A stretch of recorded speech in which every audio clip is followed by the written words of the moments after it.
Very quickly, GT eForms is the framework that we provide. That's what all the GT eForms forms are built on. It comes with the built-in workflow, notifications, approvals, electronic signatures.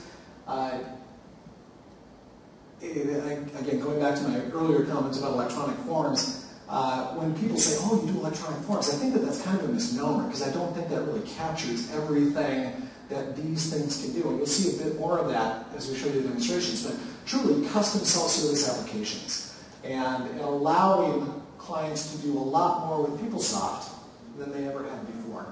And our service-oriented architecture behind it all allows you to integrate not only within PeopleSoft, because it's a people tools-based bolt-on, but also around PeopleSoft. So if there are other third-party services or third-party applications that you want to drive workflow out to, you can do that with GT eForms. ePath is our flagship solution, and that is electronic personnel action forms, so any kind of personnel transactions related to hires, job changes, or employment status change, and then our GT eForm library. Next slide. The services that we provide, there are essentially 3 consulting roles that we engage with our clients on, and this is indicative of almost every project that we undertake. For the initial implementation, there is a principal consultant who is the most senior member of the team. They're heavily involved up front, understanding what the objectives are, understanding what the existing business processes are, and refining the scope of that project. The project timeline, the project plan, what's going to be needed, what the objectives are, and then that person goes down to a part-time role to help guide the project on an ongoing basis. And the functional and technical roles are pretty well dedicated from then on. So functional, working with you on a day-to-day basis, making sure that the business processes that you're looking to incorporate into this automation are reflected in that, and then technical from an integration and development standpoint. Innovative discovery and design approaches, essentially trying to drive as simplified of a process and as intuitive of a process as you can, making this solution as easy to use as possible once it's all done. And that's taking advantage of system edits, that's limiting the valid values that people have to choose from so that it's as error-free as possible, so that even the most casual user can have a successful experience with these forms. And then the full project methodology, one of the things that we do emphasize, and we are developing additional training curriculum on so that clients can be proficient in it, is making sure that our solutions can be supported internally going forward, so that you've got the power to develop and deploy new eForm solutions as you need them. Next. There are 4 things that we find common to every automation initiative that we employ. Number 1 is simplicity, making it as easy, intuitive, simple as possible, because at the end of the day, that's what we want, that's what we need. Effectiveness, that is making sure that what we have delivered as part of that automation solution does at least what you need it to do and what you were doing before. It accomplishes that outcome. Efficiency is better. Getting those results better and faster so you can do more with the system than you could before. And in some cases, that is 10 times, hundreds of times more efficient, and we'll demonstrate some of that in forms. And then flexibility, making sure that you can support this going forward and can reflect the changes in your organization and your organization's processes in the future. So think huge. There are so many things that electronic forms can do and such a tremendous impact. There are projects that we have undertaken and results that our clients have accomplished that there are business processes that have typically taken weeks and heavily paper-based, and now they can take days or hours to accomplish because it's all online. It's all within PeopleSoft. And at the end of the day, whatever the workflow process is that has to follow, and the final person hits submit or approve, boom, it updates all of the PeopleSoft records underneath there.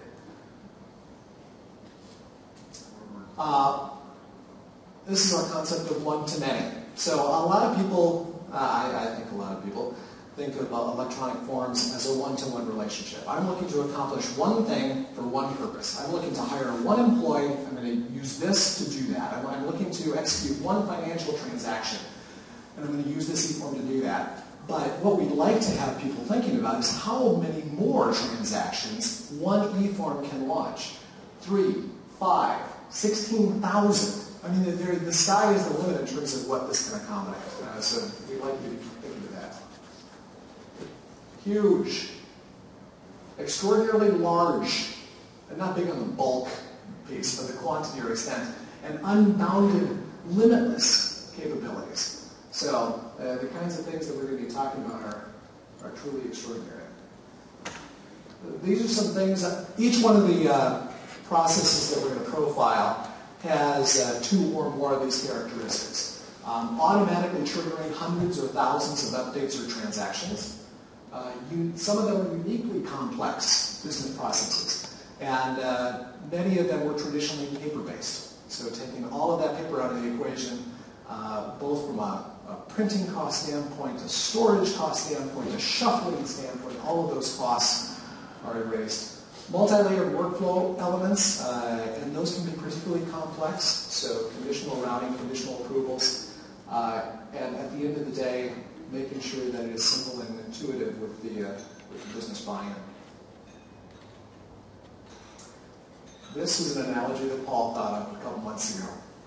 So if you were to think of business process complexity as a pyramid, ultimately, what you want to accomplish with your automation initiative is having the user encounter as little of that pyramid as they have to. So as close as we can get to the top of that pyramid, the better off we all are. But what that means is that you have to bury a lot of that pyramid. And that's okay down at the bottom. That's not a lot of sand. And if you click to the next one, you buried the row. Wow, that was fast. You still have the complexity underneath, but this isn't going to accomplish your objective. You still need to bury more of that pyramid because it's a complex process. So we continue to fill that up with sand, and ultimately the user is fairly satisfied now with this amount of business process complexity. It's not very much. But if a change is required at some point, there's a lot of stuff that you still have to work with. There's a lot of stuff to maintain. And if you're talking about modifications to PeopleSoft, that can create its own headaches and its own complexity in terms of upgrades. So ultimately, what we want to do, not only with our solutions, but also with our services, with the consulting up front, is help you minimize the scope of that process. If there are steps that we can take out, if there are ways that we can streamline that, and then ultimately put the automation in place to take advantage of the tools that we offer, we can hopefully shrink the effort and then also accomplish the kind of business process simplicity that you guys are looking for. Gartner came out with a study a few years ago that said that any success, they did a wide-ranging study of business process initiatives, and the most successful of those had these primary characteristics, and all of these were functionally oriented towards serving the business. Put the capabilities to design and manage processes in the hands of business leaders, which is exactly what eForm does. Provide the ability to continuously optimize and improve the process. So having those tools available, so as processes change, if there are ideas that you have of making things even more efficient, you can make those modifications and build those into your solution. Abstract the business process flows from the underlying technology. So as you're undertaking a business process initiative, don't think of the limitations of your software. Don't think of what PeopleSoft can or cannot do. Focus on what you want to accomplish from an automation perspective. What is the end result? What are you trying to simplify? What do you want that to look like at the end of the day? And then, hopefully you've got a solution back here that can meet those objectives. And certainly can with eForms, with GT eForms. And then give visibility of the end-to-end business process and enable business leaders to make adjustments in real time. So making sure that there's that transparency, that visibility in terms of allowing them to understand what that business process entails, what it looks like, and if there are ways of making that process better, that's visible to them. And you can see where the bottlenecks are, and you can see other ways of enhancing that efficiency. Next.